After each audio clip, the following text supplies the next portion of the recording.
The Belmore Federal Building stood at the corner of 5th and Washington, like a monument to bureaucracy itself. 12 stories of gray concrete and tinted windows, erected in 1967 during an era when architecture favored function over beauty. By day, it housed various government offices, tax records, municipal archives, zoning departments. By night, it belonged to Marcus Webb. Marcus had been the night janitor for 7 years. 7 years of arriving at 10 p.m. sharp, clocking in at the security desk, where Gerald nodded without looking up, and beginning his route on the 12th floor, working his way down. 7 years of the same fluorescent hum, the same echo of his cart wheels on linoleum, the same chemical smell of industrial cleaner mixing with old paper and stale coffee. He preferred it this way. The solitude, the predictability. Marcus was 52 years old, soft-spoken, and forgettable in the way that people who work in visible jobs often are.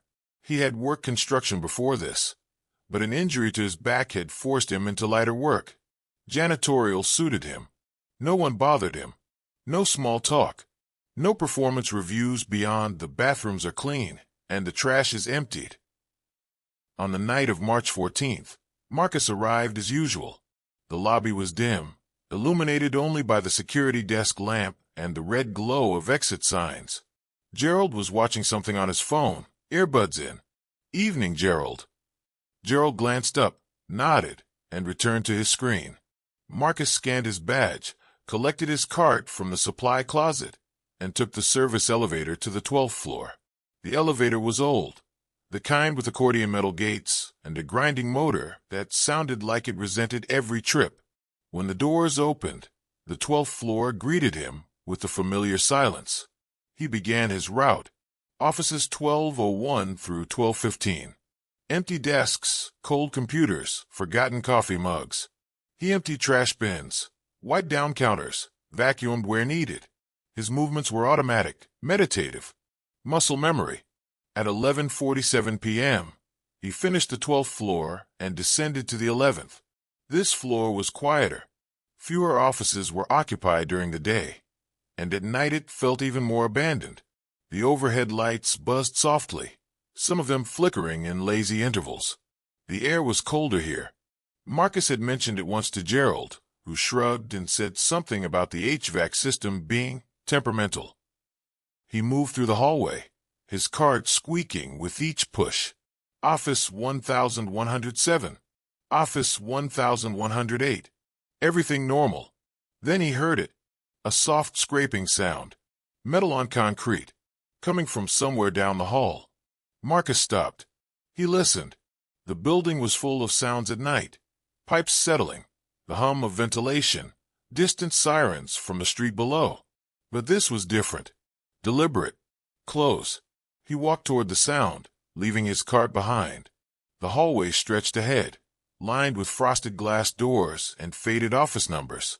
The scraping came again. It seemed to be coming from the end of the corridor, near the old filing room. Marcus reached the door marked storage, authorized personnel only. It was always locked. He had a key, but in 7 years, he had only been inside twice, both times to retrieve extra cleaning supplies. The scraping stopped. Marcus stood in the silence, his hand resting on the doorknob. Cold metal. He waited. Nothing. He checked his watch. 12:03 a.m. He turned and walked back to his cart, shaking his head. Just the building settling. Old buildings did that. But as he pushed the cart toward the elevator, he couldn't shake the feeling that something had shifted. Something small. Something he couldn't name. He didn't know it yet, but the routine was over. Marcus returned to the 11th floor the following night at the same time. He told himself he wasn't thinking about the sound, but when he reached the hallway near the storage room, he slowed his pace. Listening. Nothing. He continued his work. Office 1101. Office 1102. By the time he reached 1108, it was 12:15 a.m. He paused outside the storage room again. The door was still closed. Still locked. He pulled out his keyring and unlocked it.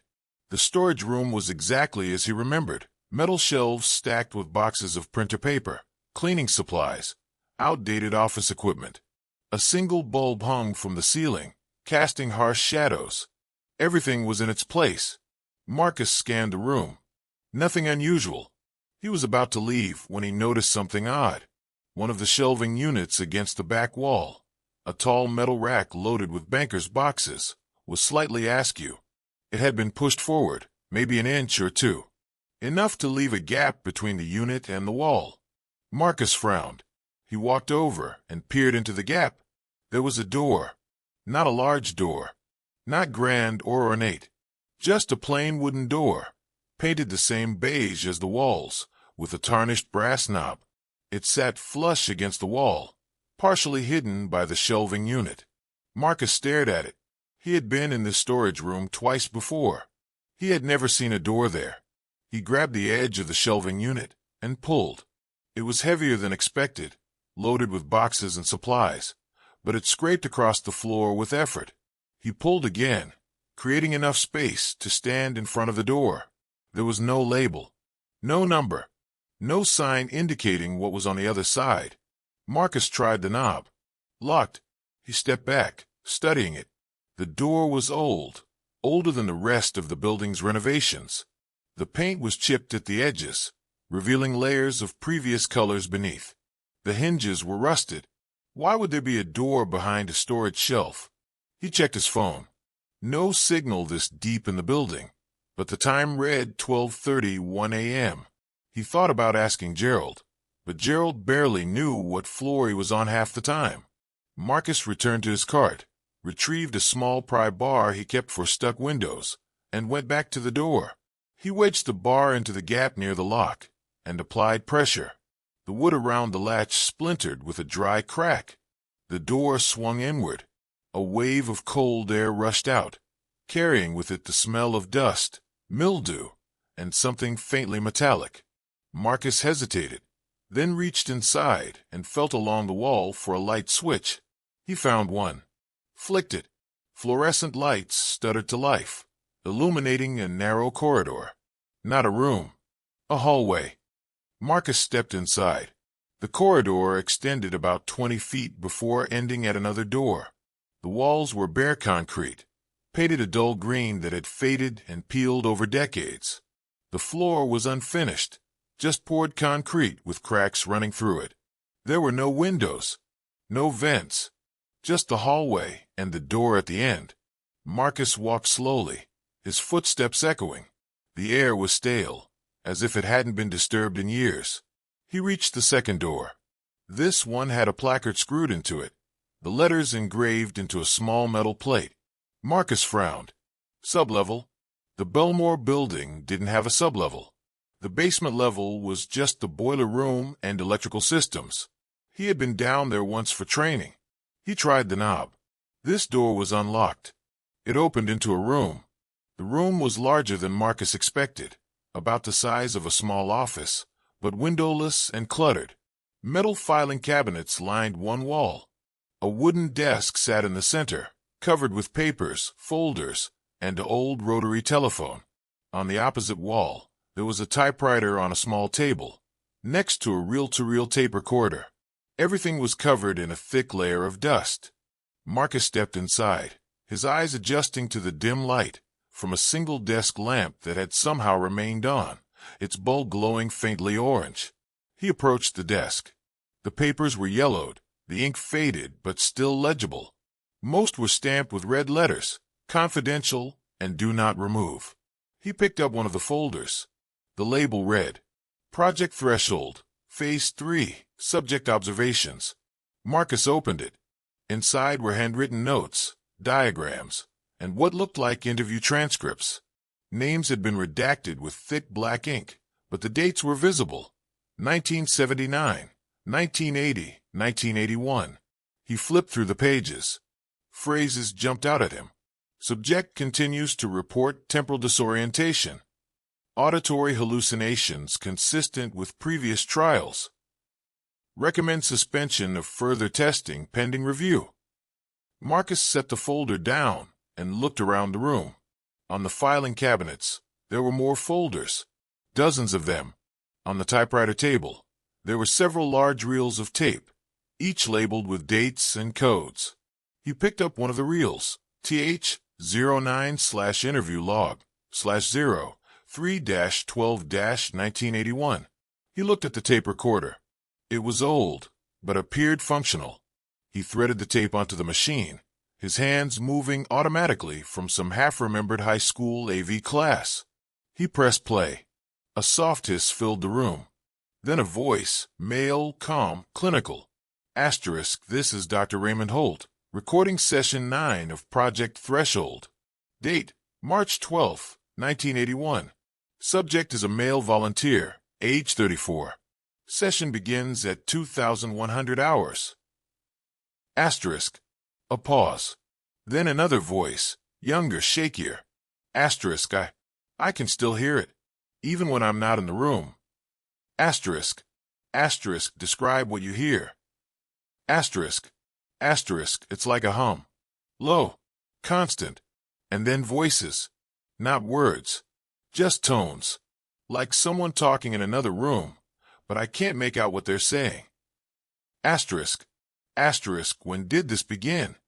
After the third session. I thought it was just, I don't know, stress, but it's getting louder. The tape continued, but Marcus stopped it. His hands were shaking slightly. He looked around the room again, this time with a growing sense of unease.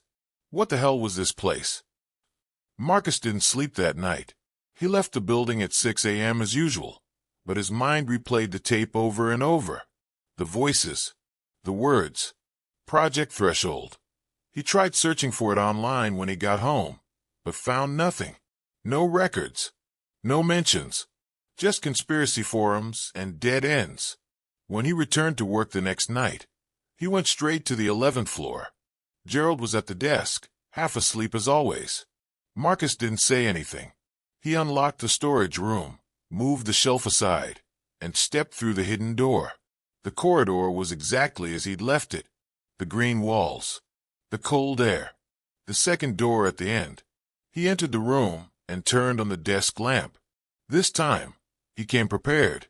He had brought a small flashlight and a notebook. He started with the filing cabinets. The drawers were unlabeled, but organized. Each drawer contained dozens of folders, all marked with similar stamps: confidential, Project Threshold, authorized personnel only. Marcus pulled out a folder at random. Inside were medical records, charts, blood work results, psychological evaluations. All names and identifying information had been redacted, but the dates ranged from 1978 to 1983. One document stood out. It was a memo, typed on official letterhead. From Dr. Raymond Holt, Director of Research. To Federal Oversight Committee. Project Threshold, Incident Report. Date, September 3, 1983. The memo read, following the events of August 29th, all testing has been suspended indefinitely. 3 personnel remain unaccounted for. Security footage from the sublevel shows significant anomalies that cannot be explained by equipment malfunction. I am formally recommending the immediate closure of this facility and the sealing of all sublevel access points. Further investigation is not advisable. Marcus stared at the memo. 3 personnel remain unaccounted for. He set it aside and moved to the tape recorder. There were more reels stacked beside it, each labeled with dates. He picked one at random. TH14/environmental recording/08-28-1983. He threaded the tape and pressed play. At first, there was nothing. Just the hiss of blank tape. Then, faintly, a sound emerged. It was rhythmic, mechanical, like the hum of machinery. But beneath it, something else, barely audible. A voice? No. Multiple voices. Overlapping. Indistinct. Marcus leaned closer to the speaker, straining to hear. The voices grew louder. They weren't speaking English. Or maybe they were, but the words were distorted, stretched out, layered over each other in a way that made them incomprehensible. It sounded like a recording played backwards and forwards at the same time. Then, abruptly, The tape stopped. Marcus felt a chill run down his spine. He looked around the room, suddenly very aware of how isolated he was. How far from the main building. How no one knew he was here. He turned his attention to the desk. Beneath the folders, there was a leather-bound journal. He opened it. The handwriting inside was tight, precise. January 14th, 1983. *, we've begun the final phase. The frequency modulation is stable, and subjects report consistent results. The threshold is real. I can feel it myself when I enter the chamber. It's not a sound, it's a presence. Something waiting, *. Dr. Voss believes we're on the verge of a breakthrough. I'm not so sure. The subjects are showing signs of distress. Nightmares. Paranoia. One claimed to have seen his own reflection move independently of him. I dismissed it as stress-induced psychosis, but now I'm not certain. *. January 31st, 1983. * Another incident today. Subject 12 refused to enter the chamber. He became violent when we insisted. Security had to restrain him. He kept saying, "They're already here. They've always been here." *. We've suspended his participation, but the others continue. I can't shake the feeling that we've opened something we don't understand. August 29th, 1983. * I'm writing this in case I don't make it out. The chamber is malfunctioning, or perhaps it's functioning exactly as intended, and we were too arrogant to see it. The frequency reached levels we never anticipated. The room itself is changing. Walls that were solid are now permeable. Sounds that shouldn't exist are everywhere. *. Dr. Voss is gone. One moment she was beside me, the next she wasn't. No door opened. She simply wasn't there anymore. *. I can hear them now. The voices. They're not coming from the speakers. They're coming from everywhere.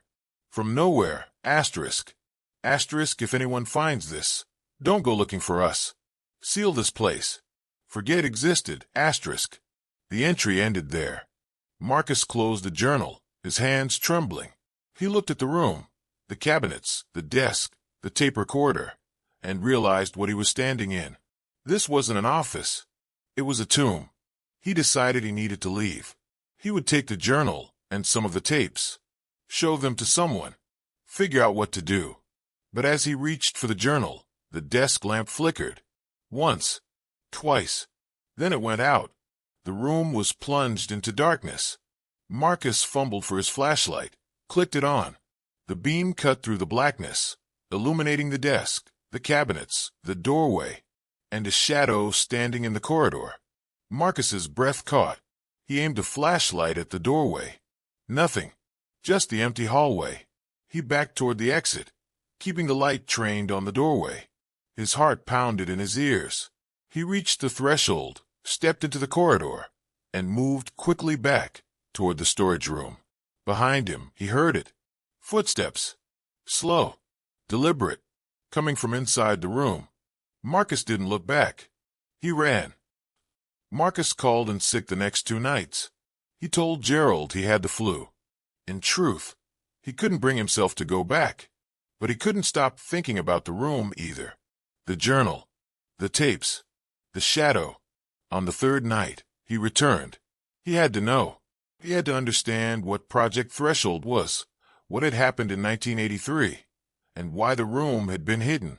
He brought more equipment this time, a battery-powered lantern, his phone set to record, and a crowbar, though he wasn't sure what he'd use it for.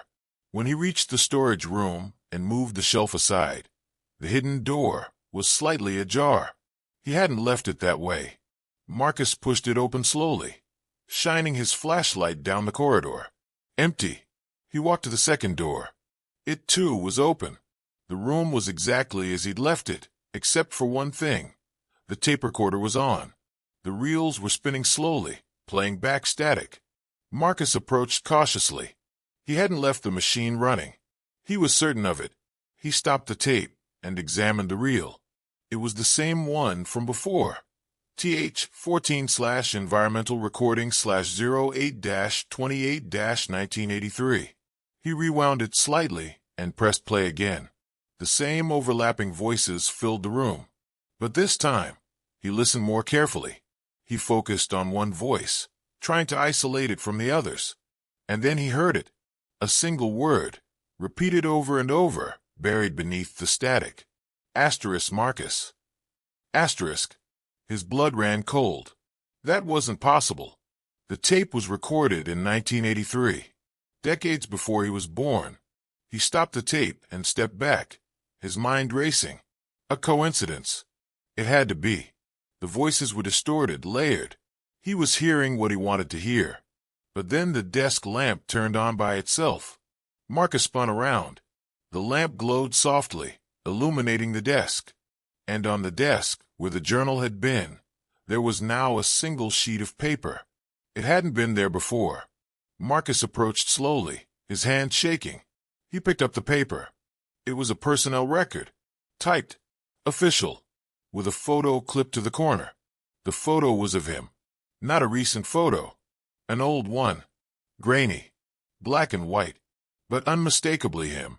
The record read, Name * Marcus Webb. Position * Maintenance Personnel. Assignment * Belmore Federal Building. Sublevel Research Division. Status * Active. Clearance * Level 2. Notes * Subject demonstrates consistent temporal markers. Recommended for Phase 4 observation. The date on the document, March 15, 1983. Marcus dropped the paper. His chest tightened. This wasn't possible. He wasn't born in 1983. He wasn't part of this project. But the photo, the name, it was him. He backed away from the desk, his mind unraveling. He had to leave. He had to get out. But as he turned toward the door, the corridor lights went out. All of them. Marcus stood in complete darkness, his flashlight the only source of light. He aimed it at the doorway and saw something that made his breath stop. The corridor was gone. In its place was a room. A different room. Larger. Clinical. White walls. A metal chair in the center, surrounded by equipment, speakers, monitors, wires running across the floor. This was the chamber. The one from the journal. Marcus stepped forward, unable to stop himself. The chamber felt wrong. The air was heavier here. The temperature dropped. And the sound, the hum, was everywhere. On the far wall, there was a two-way mirror. Marcus approached it, shining his light at the glass. On the other side, he could see figures. Shadowy. Indistinct. Watching. He pressed his hand against the glass. It was cold. Solid. Then one of the figures moved closer. It pressed its hand against the glass from the other side, matching his. Marcus stumbled back, his heart hammering. The figure stepped into the light. It was him. The same face. The same clothes. But the eyes empty. Hollow. The figure mouthed something. Marcus couldn't hear it, but he could read the lips.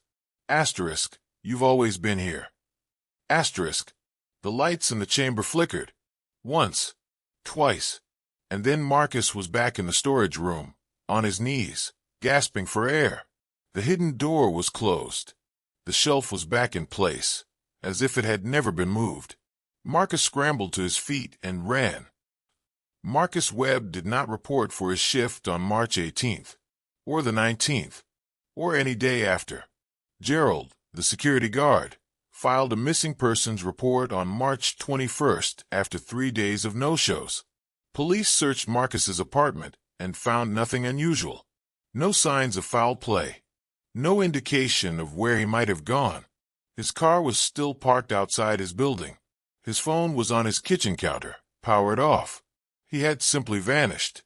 The investigation into Marcus Webb's disappearance was routine at first. Detectives interviewed coworkers, checked financial records, reviewed security footage from the Belmore building. The footage showed Marcus entering the building on the night of March 17th at 10:03 p.m. He clocked in. He took the elevator to the 12th floor, but he never clocked out. The cameras on the upper floors were older, prone to glitches. Several hours of footage from the 11th floor were corrupted, just static and distorted frames. The last clear image of Marcus was at 11:52 p.m., pushing his cleaning cart down the hallway near the storage room. After that, nothing. Detectives searched the building. Every floor, every office, every storage closet. They found no trace of Marcus Webb. But they did find something else.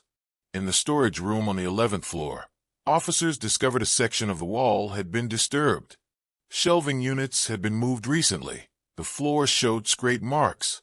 When they examined the wall behind the shelf, they found faint seams in the paint, as if a door had once been there. But there was no door, just a solid wall. Building records were pulled. Blueprints from 1967 were reviewed. There was no indication of any sublevel access or additional rooms beyond the standard floor plans. No research division, no hidden corridors. One detail, however, stood out. In a dusty file cabinet in the building's maintenance office, an investigator found a folder marked Project Threshold, decommissioned 1983. Inside were financial records, requisition forms, and a closure memo dated September 1983, authorizing the permanent sealing of sublevel research facilities and the destruction of all related materials. The investigator brought the file to the lead detective. "What's Project Threshold?" the investigator asked. The detective flipped through the pages, frowning. "No idea. Looks like it was classified. Federal project, maybe. Long gone now. Should we follow up?" The detective closed the folder. "Follow up with who?" "The project shut down 40 years ago. And according to this, the sublevel was sealed. There's nothing to follow up on." But the investigator wasn't satisfied. "What about Marcus Webb? He clearly found something. Otherwise, why would he disappear?" The detective sighed. "People disappear all the time. Maybe he had a breakdown. Maybe he left town. We don't have evidence of anything criminal." The case remained open, but no new leads emerged. Marcus Webb was classified as a missing person. His apartment was eventually cleared out by distant relatives. His belongings were boxed up and stored. His life, like him, faded into obscurity. 3 months later, Gerald, the security guard, was closing up for the night when he heard something unusual. A sound, faint, coming from one of the upper floors. He paused, listening. It was a scraping sound. Metal on concrete. Gerald frowned. He checked the logbook. No one was scheduled to be in the building. No cleaning crew. No maintenance. He took the elevator to the 11th floor. The hallway was dark. Emergency lights cast long shadows. Gerald walked slowly, following the sound. It was coming from a storage room. He unlocked the door and stepped inside, shining his flashlight around. Everything looked normal. Supplies, boxes, shelves. But the shelving unit against the back wall had been moved. Gerald approached it. The unit was heavy, but it had been shifted a few inches, leaving a gap. He peered into the gap and saw a door. Plain, wooden, tarnished brass knob. Gerald stared at it for a long moment. He had worked in this building for 12 years. He had never seen a door there before. He reached for the knob. Then he stopped. Something about the door felt wrong.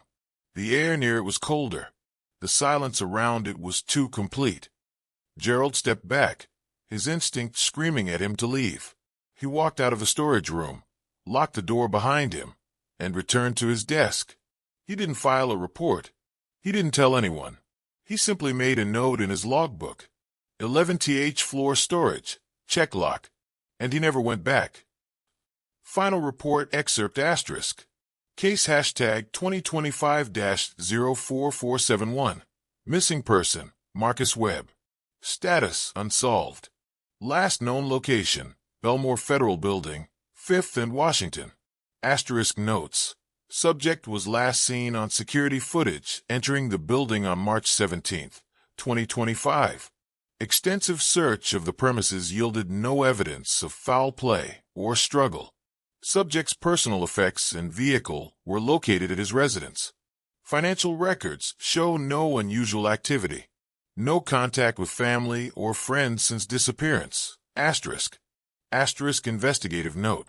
During the search, Building records referenced a decommissioned federal project, Project Threshold, 1978 to 1983, with reported sublevel facilities. No physical evidence of said facilities was found. Architectural records and blueprints show no sublevel construction beyond standard basement utilities. Asterisk. Asterisk a peculiar detail. Maintenance staff and security personnel have reported hearing unexplained sounds on the 11th floor, particularly near storage room 1145. Multiple sweeps of the area have found nothing unusual. Recommendation. Case to remain open pending new evidence. Asterisk. Asterisk as of this report, Marcus Webb remains missing. No body has been recovered. No witnesses have come forward. Asterisk. The door behind the shelf has never been found. But sometimes, late at night, the sound of footsteps can still be heard in the 11th floor corridor. And the recordings still play.